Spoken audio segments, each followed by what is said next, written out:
Probably I'll start with Rafael with a question on how to reduce the risk to introduce a CO2 and what would be maximum turbine capacity for falling particle receiver, and a third question on the optimum size of the receivers for the complete system. Okay, so I'll go one by one, but I might ask you to remember the Sure, last two. I have them in front of me, no worry. So you can start with the risk reduction needed to introduce supercritical CO2.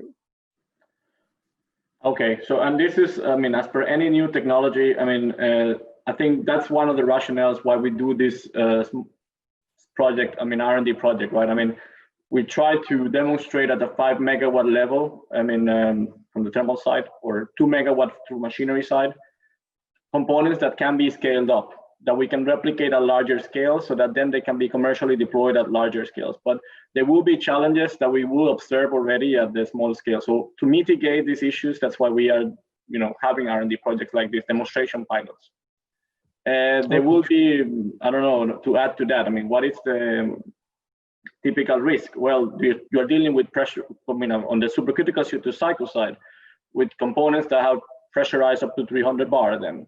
So this is new in this type of systems, and so understanding all of this, that's the rationale for these pilot projects. Very good. So the next question is about optimum. So there's a question about how do you optimize turbine capacity for falling particle receivers, and the next question is also regarding optimum receiver side for cost reduction. Okay, and I answer. So in the case of you know, particle receivers, I guess one of the issues there, for those not familiar, is that unlike the other tower technologies where you have like a surround receiver, particle receiver will have let's say a cavity or a window where the light will go through so that the particles can be heat up, right? And then in reality, okay, at the smaller scales, what we've seen is that they are projects that are smaller in scales, just because it's still a pilot. But you could put many of these, you know, windows also to form some kind of surround also. So the size on that regards wouldn't be that limited. However, there will be limitations the wider you open this window. And to answer a specific size then in terms of capacity of the receiver, I don't see feasible in the short term, you know, to have a same level of megawatt thermal receivers as we have in, like, let's say NUR, which we have a 600 megawatt thermal receiver in particles soon, because you will need many of these windows and so on. So more likely you will have a particle receiver of 150 megawatt thermal or so, or 200 megawatt thermal or so, which will then also limit your capacity on the supercritical CO2 as well, right? Depending on the solar field to power block ratio that you want to have, the solar multiple. Okay, thank you very much. Move on to a question for Abdurrahim Jamrani. So there is a question regarding what is the, now that we have defined what is the typical roadmap for Morocco, so do you have a minimum CSP capacity to be deployed in Morocco in the next years? And what is, in your view, the correct or the optimum average number of storage for thermal energy systems? Thank you. It is not easy to answer now such question, as you know, taking into account COVID impacts. All the plans of demand will can change in the future. So what will happen now between 2020 and 2030 is not easy to answer, and what will be the share between PV, wind, and CSP is difficult to say now. The last plans that we had during last years, we had some plans. We have to complete the middle power plant and to launch the Tata power plant, which is are, let's say, the same capacity than Ouarzazate. But now we will see after evaluating what are the impact of the COVID-19 in order to see when these power plants could be developed. About thermal storage, and I think that yeah, there is a lot of comparisons between batteries and storage, and even in the questions of today, just to say that when I talk about renewables in general, I don't like to compare between the technologies. And for mobility, for example, you need cars, you need buses, you need trucks, you need trains, and you need planes to be able to move. It is the same case for electricity. You cannot generate electricity from PV or from wind or from CSP or hydro alone. You need all of them, and each of these technologies will respond a niche. It is the same case for storage. The number of hours of storage thermal energy will compete. It will depend on the technology. There was a great evolvement also of the cost of thermal storage during the last years and of the batteries. But anyway, until now, let's say until 2018, the last project that was launched by MASEN, battery was not competitive. And Guillermo presented some reasons for this. From 2018, it could compete if the number of hours of battery is low.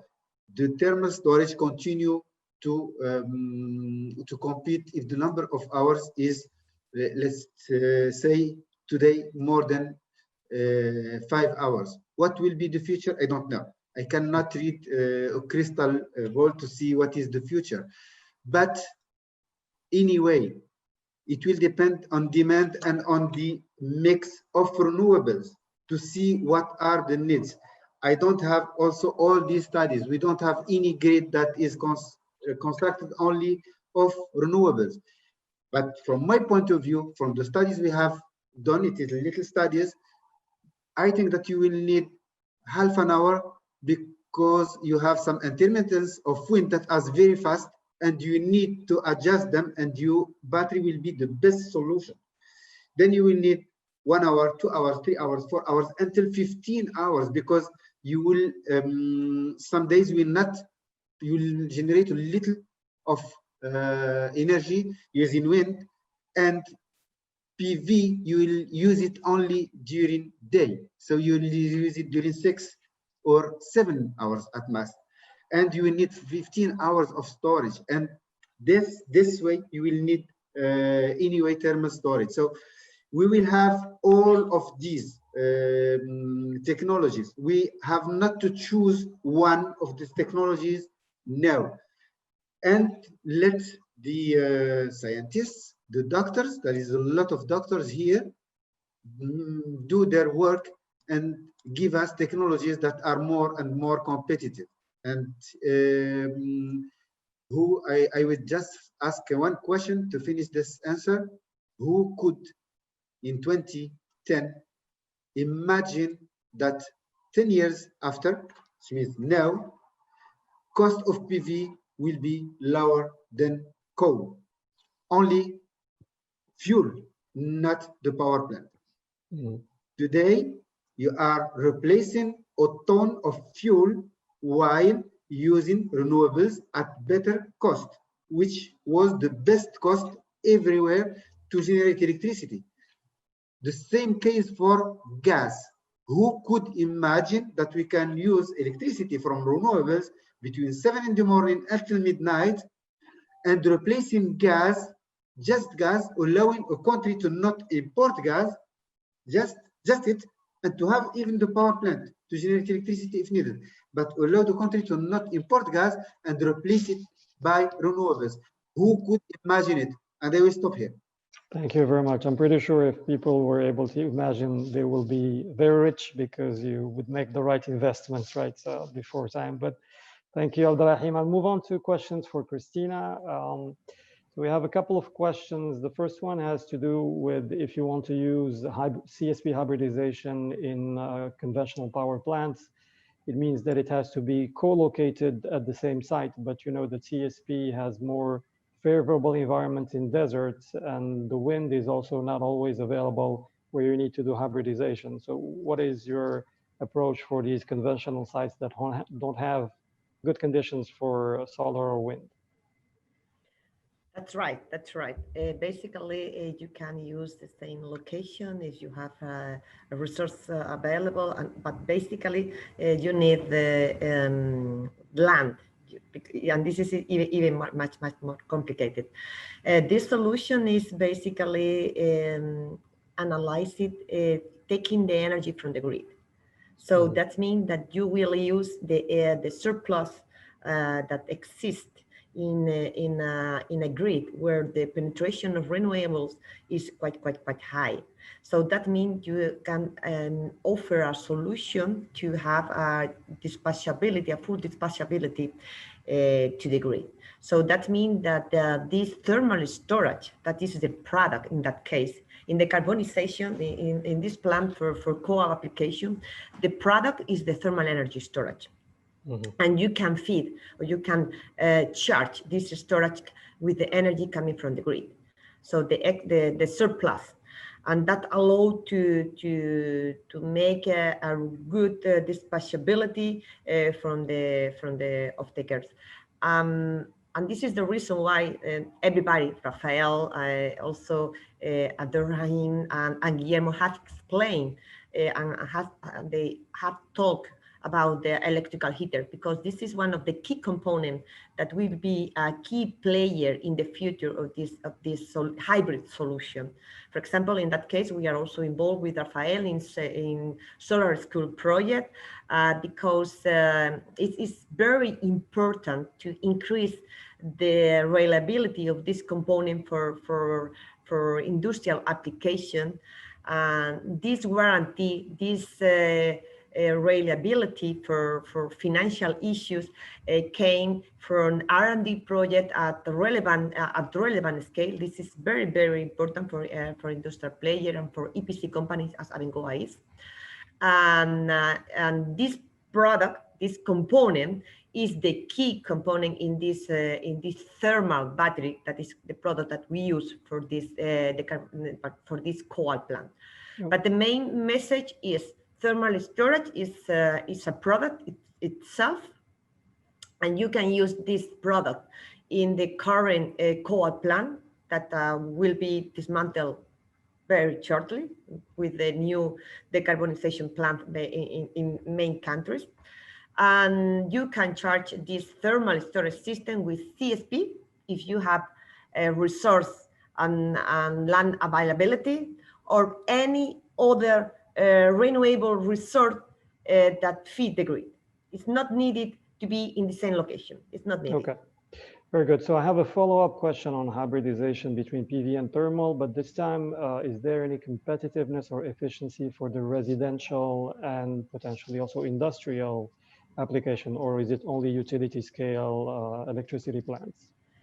No, well, basically here the talk has been very focused in the energy market, in the electricity, in the power market, very oriented to the grid.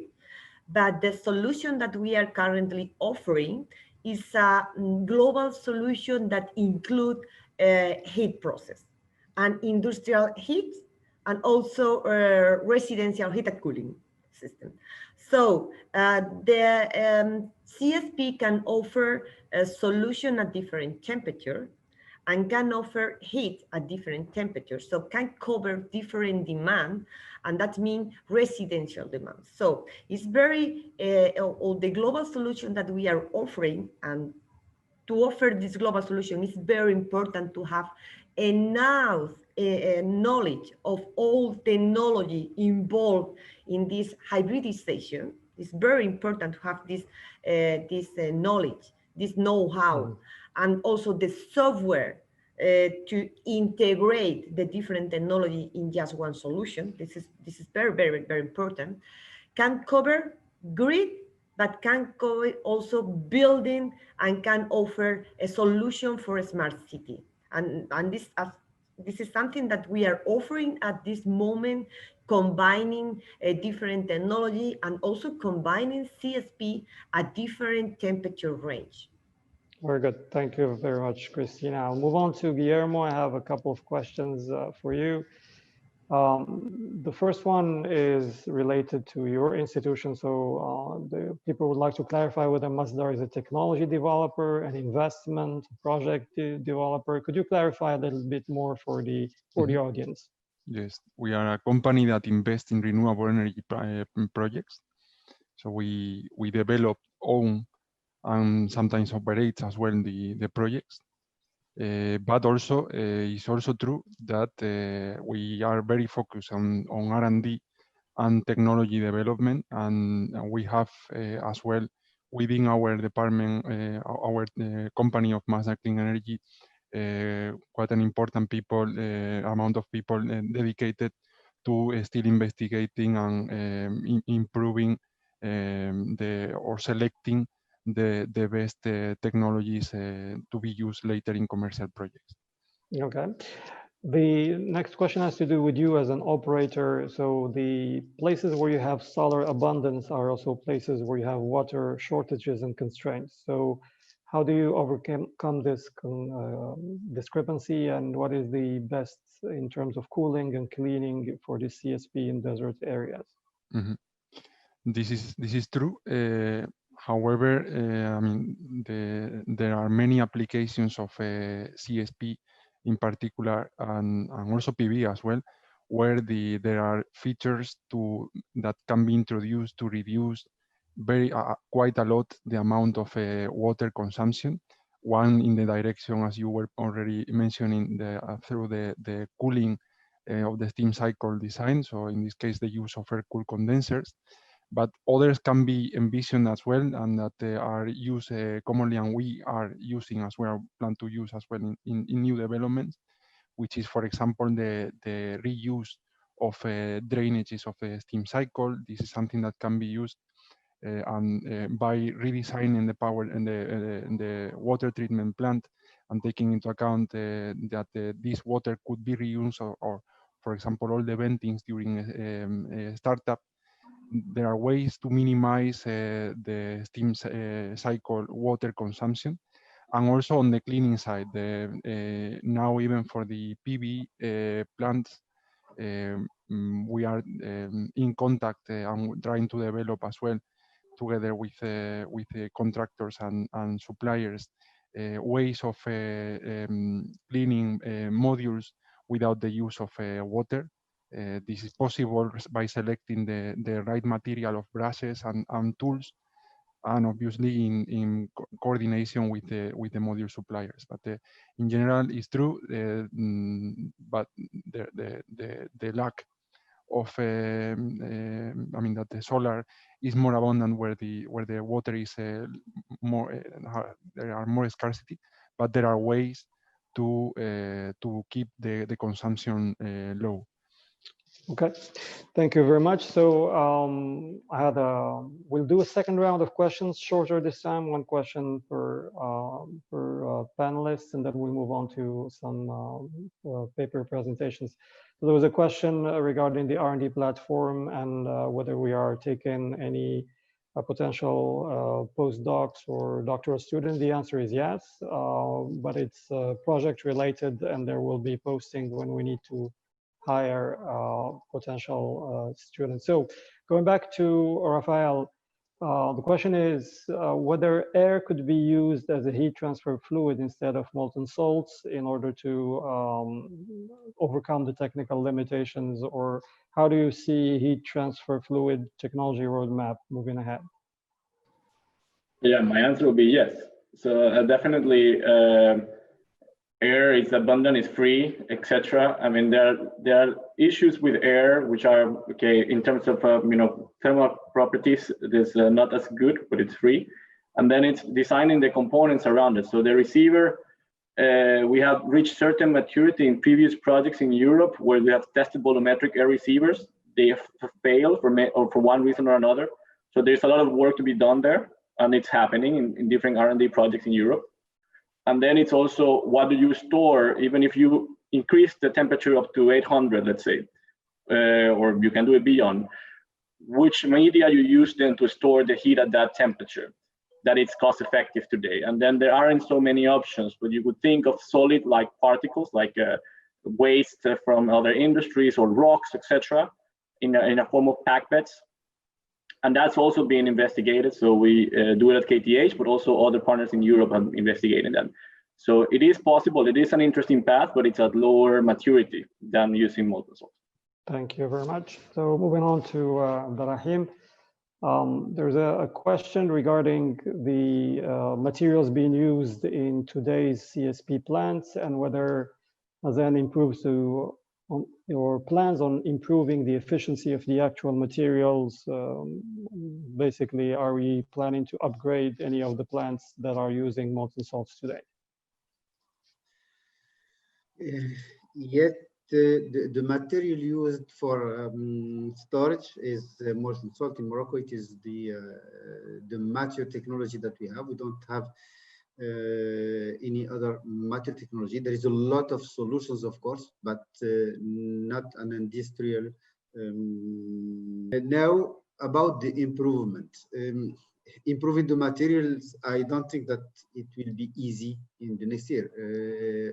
CSP power plant costs a lot, but improving the power plant in order to reach lower cost, yeah, it is technically doesn't, there is not a problem. We can increase it, just increasing the number of hours of use of such power plant, as we explained. So if we are using Nord 3, for example, 24 hours a day with 10 or 12 hours storage capacity, the cost of electricity will be lower. If you are using, you are hybridizing it, it will be also, it will allow us to reduce the cost.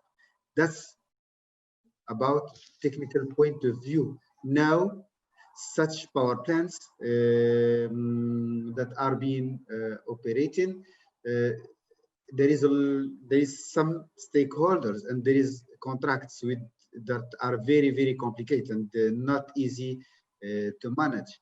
And in order to be able to improve the efficiency, to improve the cost of electricity, let's say not the efficiency, to improve the cost of electricity, you need to negotiate between all the stakeholders and to reach a win-win agreement between all of them in order to be able to do so. Okay. We think that it is possible. We think that it can be done during the next years. There has been some discussions in the last years, but yeah, it can be a little bit long because it is not easy.